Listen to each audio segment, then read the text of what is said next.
स्वराज का बिल, जो किताब हमने लिखी, जो हमारा वादा है, उसी किताब के हिसाब से हमने स्वराज का बिल बनाया और दिल्ली की विधानसभा के अंदर रखा, और उसके लिए हम लोगों ने इस्तीफा दे दिया। हमने टीयर्स बनाए हैं कि मेरे गांव का निर्णय लेने के पहले मुझसे पूछा जाएगा, मेरे गांव के बारे में निर्णय मुझसे पूछा जाएगा। मैंने अपने भतीजे, अपने भाई, अपनी बहन, अपने बेटे को तो टिकट नहीं दिया, किसी ने नहीं दिया। ये कमेटी अपनी जांच करती है, बहुत जांच करती है। हम अपनी सीक्रेट इंक्वायरी करते हैं। हमारा भी तो मकसद देश बदलना ही है ना। हम भी यहाँ अपने लिए तो कुछ करने नहीं आए। जितना आपने लुटाया उससे ज्यादा ही लुटा के बैठे हैं हम सारे भी। मैं ये जानना चाहता हूँ, अभी हमारे एक बहुत बड़े नेता है हमारी पार्टी में, बहुत बड़े नेता है, उनसे भी मेरी जिरह हो रही थी।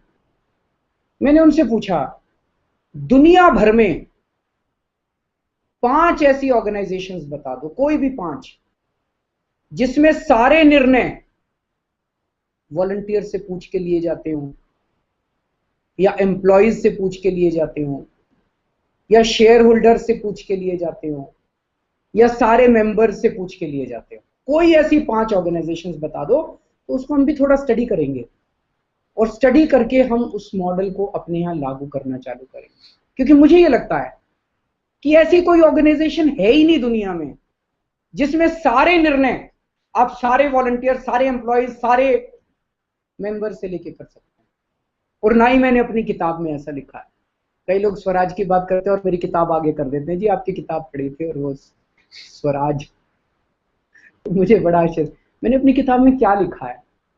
मैंने अपनी किताब में ये तो नहीं लिखा कि पाकिस्तान की पॉलिसी जो है वो पूरे देश के 121 करोड़ लोगों से डिस्कस करके बनाई जाएगी, ये तो नहीं लिखा ना।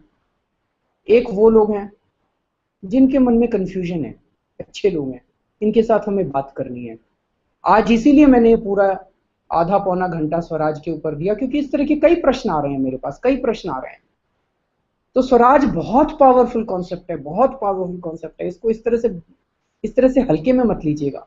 और धीरे धीरे धीरे धीरे, रातों रात नहीं आने वाला ये। मैं ये पूछना चाहता हूं, आपके परिवार में स्वराज है क्या? आपके परिवार में सारे निर्णय सारे बैठ के वोटिंग करा के करते हैं? किसी कंपनी में स्वराज होता है क्या?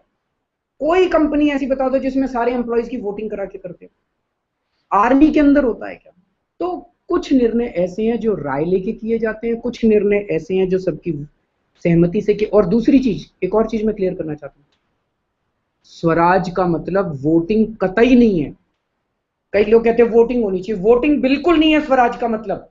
Swaraj is anything but voting.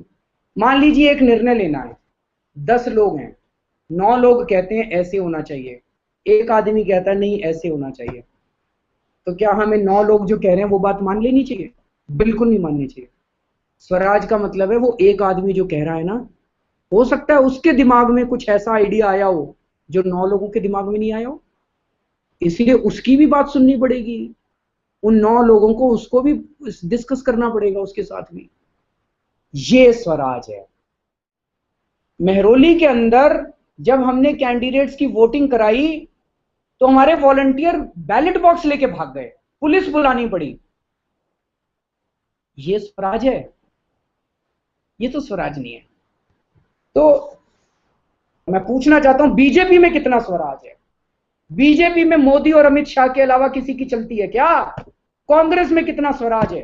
Congress में सोनिया गांधी और राहुल गांधी के अलावा किसी की चलती है क्या? हमारी पार्टी में आज मैं दावे के साथ कह सकता हूं कि सारी पार्टियां ले लो, केवल बीजेपी कांग्रेस नहीं, सारी पार्टियां ले लो, सबसे ज्यादा इनर पार्टी डेमोक्रेसी और स्वराज हमारी पार्टी के अंदर, और गर्व है हमें इसके ऊपर। कभी सुना है आपने 65 साल के इतिहास में ऐसा हुआ था? गर्व होना चाहिए। गर्व होता है मुझे अपनी पार्टी के ऊपर कि हम लोगों ने ऐसा किया। जिस दिन आम आदमी पार्टी की लीडरशिप भ्रष्ट हो गई, जिस दिन आम आदमी पार्टी की लीडरशिप खराब हो गई, आम आदमी पार्टी की आत्मा खराब हो गई, दोस्तों इस पार्टी को बर्बाद करने वाला सबसे पहला आदमी मैं। इनकलाब जिंदाबाद।